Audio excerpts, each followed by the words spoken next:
UPSC civil services exam 2026 మరియు 2027లో అంటే next year ఆ తర్వాత ఇయర్ రాయాలనుకునే వాళ్ళ కోసం సిఎస్పిఎస్ అకాడమీ ఒక ప్రత్యేకమైన బ్యాచ్ లాంచ్ చేస్తుంది. ఇది ప్రిలిమ్స్ మెయిన్స్ అన్నిటికి సంబంధించి ఈ బ్యాచ్ అనేది దాదాపు 10-11 నెలలు ఉంటుంది అనమాట. దీనికి సంబంధించి ఆన్లైన్లో ఆఫ్లైన్లో కోచింగ్ తీసుకోవచ్చు. ఈ బ్యాచ్ సెప్టెంబర్ 19 అంటే ఈ నెల 19వ తారీఖు నుంచి స్టార్ట్ అవుతుంది. ఇంట్రెస్టెడ్ క్యాండిడేట్స్ ఈ వీడియో పైన ఉన్న ఫోన్ నెంబర్కి కాల్ చేయొచ్చు. నేపాల్ది సోషల్ మీడియా బ్యాన్ అనేది జస్ట్ అదొక ట్రిగ్గరింగ్ పాయింట్.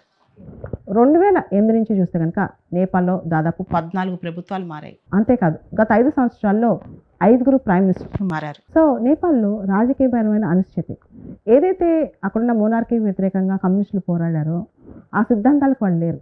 ఇప్పుడు వాళ్ళ పిల్లలు వాళ్ళ ఫ్యామిలీస్ లగ్జరీలో బతుకుతున్నారు. నేపాల్లో ఎవరైతే ఇంటర్నెట్ ఎరాలో యూత్ ఉన్నారో జెన్జీ ఉన్నారో వాళ్ళకి డిఫరెన్స్ అర్థమైంది. ఓ పక్క మనకు ఉద్యోగాలు లేవు, మనం పేదరికంలో ఉన్నాం, ఇంకో పక్క లీడర్స్ పిల్లలు వాళ్ళు కంప్లీట్గా లగ్జరీ లైఫ్లో ఉన్నారు, లగ్జరీలో తేలియాడుతున్నారు అని చెప్పి సోషల్ మీడియాలో వాళ్ళు రకరకాల ఫొటోస్ స్ప్రెడ్ చేయటం, అంటే వాళ్ళ ఫొటోస్ అంటే బాగా పేదవాళ్ళ ఫొటోస్ అండ్ ఎవరైతే లీడర్స్ పిల్లలు ఉన్నారో వాళ్ళ ఫొటోస్. ఈ లీడర్స్ పిల్లలు కూడా ఫారెన్ ట్రిప్లకు వెళ్ళటము, వాళ్ళ హాలిడేస్ అంతా ఇన్స్టాగ్రామ్లో షేర్ చేయటం, తర్వాత కాస్ట్లీ హ్యాండ్ బ్యాగ్స్ కావచ్చు, లగ్జరీ కార్స్ కావచ్చు, అవన్నీ కూడా పబ్లిక్ డిస్ప్లే చేశారు. దాంతో ఏమైపోయిందంటే ఓ పక్క చాలా పేదలు ఉన్న దేశం, ఇంకో పక్క ఉద్యోగాలు లేని దేశం, మరో పక్క చాలా ఉద్యోగాల కోసం వాళ్ళు ఇండియాకి వస్తున్న దేశం అనమాట. ఇటువంటి దేశంలో ఈ లగ్జరీని చూసేసి అక్కడ జెన్జీ అసలు ఏ భావజాలంతో వీళ్ళు వచ్చారు, ఇక్కడ ఏం చేస్తున్నారు వీళ్ళని చెప్పి కోపం వచ్చింది. ఒక డిస్కంటెంట్ అంటే ఒక అసహనం అనేది ప్రజల్లో విపరీతంగా పెరుగుతూ ఒక్కసారిగా ఈ సోషల్ మీడియా అనేది ట్రిగ్గరింగ్ పాయింట్ అయింది. సో అన్ని పేదరికం ఉన్నా లేకపోతే ఉద్యోగాలు లేకపోయినా ఏదైనా భరిస్తారు, కానీ యువత సోషల్ మీడియా బ్యాన్ అనేసరికి ఎంటర్టైన్మెంట్ అనేసరికి కాస్త వాళ్ళకు కూడా కోపం వచ్చేస్తుంది అనమాట. ఎప్పుడైతే సోషల్ మీడియా బ్యాన్తో డిస్కంటెంట్ బయటకు ఎక్కువ వచ్చేసి ఇంకా యువత రోడ్ల మీదకి వచ్చారు. ఆ రోడ్ల మీదకి రావడం కాస్త హింస విపరీతంగా చెలరేగింది. మనం చూస్తే కనుక మినిస్టర్స్ని కూడా వెంటబడి కొట్టడం, దాంతోపాటు వాళ్ళ ఇల్లు తగలబెట్టడం, గవర్నమెంట్ బిల్డింగ్స్ తగలబెట్టడం. అంతెందుకు నిన్న హిల్టన్ అని చెప్పి కాఠ్మండ్లో చాలా పెద్ద హోటల్ కంప్లీట్గా నిప్పంటించేశారు. సో నేపాల్లో ఎవరికి సెక్యూరిటీ లేదు. ఇప్పుడు నేపాల్ కంప్లీట్గా ఆర్మీ చేతిలోకి వెళ్ళిపోయింది. అంటే ఆల్మోస్ట్ ఇప్పుడు నేపాల్ అనేది అట్టుడిగిపోతుంది. ఈవెన్ చాలామంది ఇండియన్స్ అక్కడైతే ఎవరైతే ఉండిపోయారో టూరిస్టులు వాళ్ళందరినీ భారతదేశం కూడా వెనక్కి పిలిపించుకుంటుంది. స్పెషల్ ఫ్లైట్స్ పెట్టి తొందరగా వచ్చేయండి అని చెప్పి తీసుకొచ్చేస్తుంది అనమాట. అంటే నేపాల్లో సెక్యూరిటీ కన్సర్న్ చాలా ఉంది. అండ్ నేపాల్లో ఇది కంప్లీట్గా అంటే ఏదైతే భావజాలంతో నేపాల్ దేశం ఏర్పడిందో, తర్వాత 2015లో నేపాల్లో కొత్త రాజ్యాంగంలో కూడా అదొక మోడర్న్ రాజ్యాంగం, దాన్ని కూడా కట్టుబడి ఉండకుండా నేపాల్లో అవినీతి విపరీతంగా పెరిగిపోవటం, రాజకీయపరమైన అనిశ్చితి రావటం అండ్ ఐడియాలజీ ఏదైతే సిద్ధాంతపరమైన నిర్ణయాలు వాళ్ళు తీసుకోవాలనుకున్నారో అవి తీసుకోకుండా ఈవెన్ ఈ త్రిభువన్ ఎయిర్పోర్ట్ నేపాల్లో చాలా పెద్ద ఎయిర్పోర్ట్ అనమాట, త్రిభువన్ ఎయిర్పోర్ట్ అని, దానికి సంబంధించిన ఒక కరప్షన్ స్కాండిల్ బయటకు రావడం, మినిస్టర్సే దానిలో చాలా కరప్షన్స్లో ఇన్వాల్వ్ అయ్యారని న్యూస్ రావడం, వీటన్నిటి కారణాల వల్ల నేపాల్ ఈరోజు అట్టుడిగిపోతుంది. అంటే సోషల్ మీడియా అనేది ఒక ట్రిగ్గరింగ్ పాయింట్. కరప్షన్ అండ్ ఈ లీడర్స్ వెళ్ళిపోవాలి అనేది, ఏదైతే లీడర్స్ ఉన్నారో మాకు యువనేత కావాలి, మాకు ఒక యంగ్ నేత కావాలి, డెమోక్రటిక్ విలువలను ముందు తీసుకెళ్ళాలి, యువతకు ఉద్యోగాలు కావాలి, నేపాల్ ఆర్థికంగా అభివృద్ధి చెందాలి, ఇప్పుడు ఇదే ఆలోచన అనమాట అక్కడ యువతకి. అందుకనే ప్రాణాలు తెగించి వాళ్ళు పోరాడుతున్నారు. నేపాల్ గవర్నమెంట్ ఏదైతే సోషల్ మీడియా ఇన్స్టాగ్రామ్ కావచ్చు, మెటా అంటే ఫేస్బుక్ కావచ్చు, యూట్యూబ్ కావచ్చు, ఇలా చాలా సోషల్ మీడియా ఛానల్స్ ఇవన్నీ ఉంటాయో ప్లాట్ఫామ్స్, వీటన్నిటిని రిజిస్టర్ చేసుకోమని చెప్పింది, పలానా డేట్ ఇచ్చిందనమాట. యాక్చువల్ ఇది ఏంటంటే సోషల్ మీడియా ద్వారా ఏదైతే నిరసనలు స్ప్రెడ్ అవుతున్నాయో దాన్ని ఆపడానికి ప్లాన్, కానీ అది బూమ్ ర్యాంగ్ అయింది, తిరిగి కొట్టింది గవర్నమెంట్కే.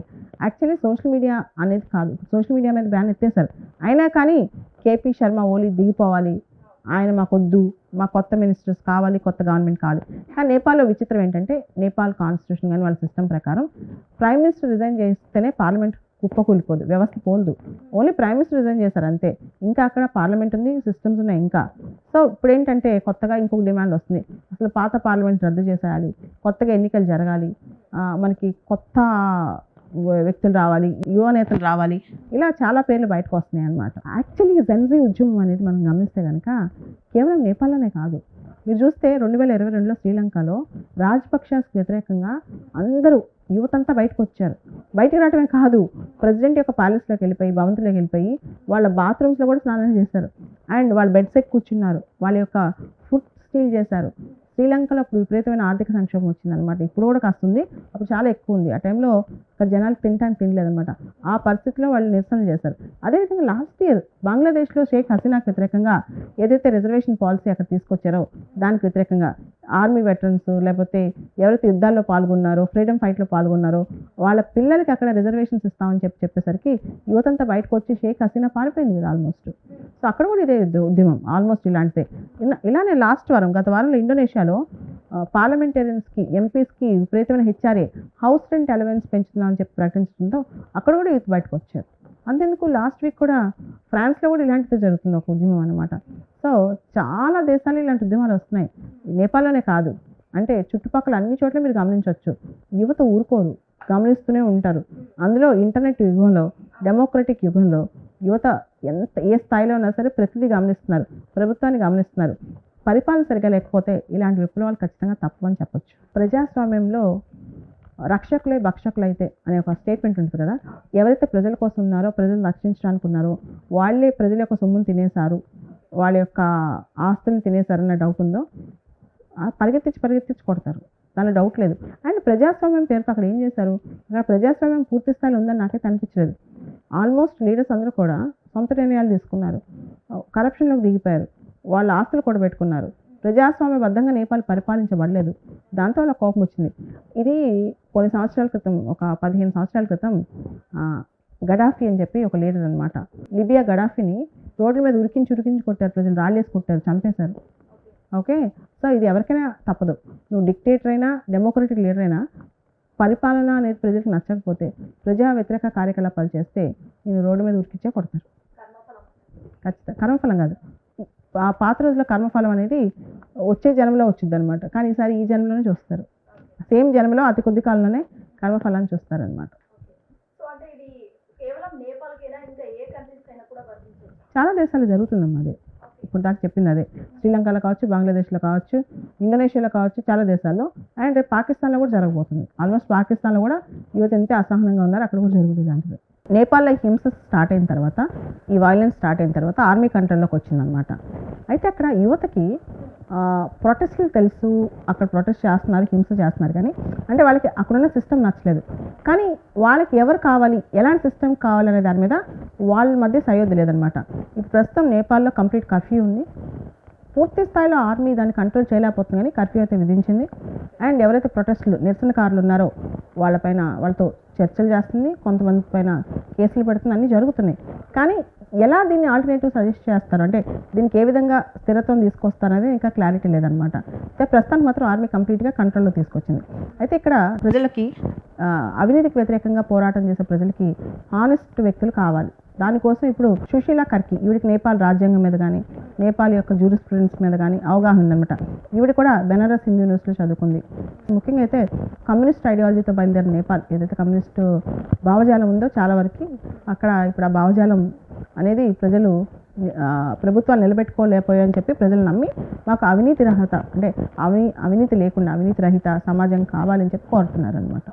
అసలు మోనార్కీ, నేపాల్లో రాచరికపు వ్యవస్థకి వ్యతిరేకంగా మావోయిస్టులు పోరాడారు. దాదాపు 1996 నుంచి 2005-06 వరకు వాళ్ళ పోరాటం జరిగింది. సో రాచరికాన్ని రద్దు చేసి వాళ్ళకు ఒక రాజ్యాంగం వచ్చింది. తర్వాత దాన్ని మోడర్న్ కాన్స్టిట్యూషన్గా కూడా కొత్త కాన్స్టిట్యూషన్ తీసుకొచ్చారు. అయితే గత 17 సంవత్సరాలు 18 సంవత్సరాలు నేపాల్ చరిత్ర చూస్తే కనుక 14 ప్రభుత్వాలు మారాయి. గత 10 సంవత్సరాల్లో 9 మంది ప్రధానులు మారారు. గత 5 సంవత్సరాలు 6 సంవత్సరాల్లో 5 ప్రధానులు మారారు. అంటే అక్కడ ఏదైతే ఐడియాలజీతో వాళ్ళు స్టార్ట్ చేశారో ఆ ఐడియాలజీకి స్టిక్ అయ్యి లేరు వాళ్ళు. కమ్యూనిస్ట్ భావజాలంలో కూడా రకరకాల ఫ్యాక్షన్స్ వచ్చేసాయి. కేపీ శర్మ ఓలీ అని ఒక ఫ్యాక్షన్ కావచ్చు, ప్రచండ ఫ్యాక్షన్ ఇంకోటి కావచ్చు, తర్వాత రకరకాల ఫ్యాక్షన్స్ వచ్చాయి అక్కడ భావజాలంలో. తర్వాత అక్కడ ఈ అధికారం కోసం అలయన్స్లు కూడా మారిపోతూ వచ్చాయి. అంటే వాళ్ళ భావజాలానికి వాళ్ళు స్టిక్ అయ్యలేరు. దాంతోపాటు ఏదైతే కమ్యూనిజం అంటే బేసికల్గా క్లాస్లెస్ సొసైటీ, రిచ్ పూర్, ధనిక పేద తేడా ఉండకూడదు, అందరూ సమానంగా ఉండాలి. అంటే ఎవరు హ్యావ్స్ ఉండకూడదు, హ్యావ్ నాట్స్ కాకుండా సమానమైన క్లాస్లెస్ సొసైటీ అనేది తీసుకురావాలి. అయితే ఇక్కడ ఏం జరిగింది, వీళ్ళు ఏదైతే మేము నేపాల్ భావజాలం అని చెప్పి కమ్యూనిస్ట్ భావజాలం అని చెప్పి తీసుకొచ్చారో ఆ భావజాలానికి విరుద్ధంగా వీళ్ళు కరప్షన్ మొదలెట్టారు, విపరీతమైన అవినీతి తీసుకొచ్చారు. తర్వాత హైపర్ క్యాపిటలిజం, వెస్ట్రన్ సొసైటీస్లో ఎంత క్యాపిటలిజం ఉందో దాని దాటి ఇంకా విపరీతమైన ఈ పెట్టుబడిదారు వ్యవస్థ ధోరణి, దాంతోపాటు కరప్షన్, విపరీతమైన కరప్షన్, దాంతో ప్రజలకు కోపం వచ్చింది. మీరు ఏదైతే చెప్పారో అది చేయకుండా దానికి విరుద్ధంగా మీరు కరప్షన్లోకి దిగారు. అసలు కమ్యూనిస్ట్ ఐడియాలజీ పోయింది అక్కడ. ఇప్పుడు ప్రజలు ఐడియాలజీ కూడా కోరుకోవట్ల, ప్రజలు సమానత్వం కోరుకుంటున్నారు. అంతకంటే మించి పేదరికం పోగొట్టాలి నేపాల్ నుంచి అని కోరుకుంటున్నారు. నేపాల్లో ఉద్యోగాలు రావాలని కోరుకుంటున్నారు. నేపాల్ అభివృద్ధి చెందాలని కోరుకుంటున్నారు. అండ్ నేపాల్ ప్రత్యేకమైన భౌగోళిక స్వరూపం. చైనాకి ఇండియాకి మధ్య శాండ్విచ్ అయిపోయింది. చైనాకి ఇండియాకి మధ్య కంప్లీట్గా నేపాల్ ల్యాండ్ లాక్ అయిపోయింది అనమాట, శాండ్విచ్ అయిపోయింది. ఆ శాండ్విచ్ అయిన నేపాల్ని బాగు చేయడం అంటే అంత ఈజీ అయిన పని కాదు. కానీ నేతలు అలాంటి ప్రణాళికలు చేయకుండా వాళ్ళు కరప్షన్లోకి దిగారు. అదే ప్రజల కోపం. దిగి ఇంకా మీరు సోషల్ మీడియాలో మా గురించి ఏం మాట్లాడుకోకూడదు అని చెప్పి ప్రజలపైన, యూత్ పైన ఒత్తిడి తీసుకొచ్చారు అనమాట. మొత్తం సమస్య ఇది అక్కడ. అంటే ఒక్కసారి కోపం వస్తే, అది ప్రజలు యువతకు కోపం వస్తే ఏ దేశమైనా దద్దరిల్లాల్సిందే, దగ్ధం అవ్వాల్సిందే. అంటే మనం చూస్తే బంగ్లాదేశ్ చూద్దాం. బంగ్లాదేశ్లో యువత బయటకు వచ్చారు, షేక్ హసీనాని పంపించేశారు, హింస చేశారు, తగలబెట్టారు, అన్నీ చేశారు. కానీ ఇప్పుడు ఈ రోజున బంగ్లాదేశ్లో ఆల్టర్నేటివ్ సిస్టమ్ ప్రాపర్గా డెవలప్ అయిందో, సంవత్సరం అయిపోయింది ఇదంతా జరిగి. మొహమ్మద్ యూనిస్ ఇంటరిమ్ గవర్నమెంట్ ఏదైతే ఉందో వాళ్ళు కూడా అంత ప్రభావవంతంగా పరిపాలించలేకపోతున్నారు. అదేవిధంగా శ్రీలంకలో చూసినా సరే అసలు కుమార్ దిశనాయక ప్రభుత్వం అంత స్ట్రాంగ్ ఆల్టర్నేటివ్ ఏం చూపించలేకపోయింది. కాబట్టి ఇమీడియట్గా వచ్చే 10 రోజుల్లోనో, నెల రోజుల్లోనో, సంవత్సరంలోనో ఈ ప్రాబ్లంకి సొల్యూషన్ దొరుకుద్ది అనుకోవడం మూర్ఖత్వం. టైం పడుతుంది. కానీ ఇది ఒక గుణపాఠం అని చెప్పొచ్చు, ఇది ఒక విప్లవం అని చెప్పొచ్చు, ప్రజా విప్లవం అని చెప్పొచ్చు, సామాజిక ఉద్యమం అని చెప్పొచ్చు. కానీ దీనిలో బాధాకరమైన అంశం ఏంటంటే హింస లేకుండా ఈ ఉద్యమం జరిగితే ఇంకా బాగుండేది. హింస విపరీతంగా పెట్టరేగిపోతుంది అక్కడ.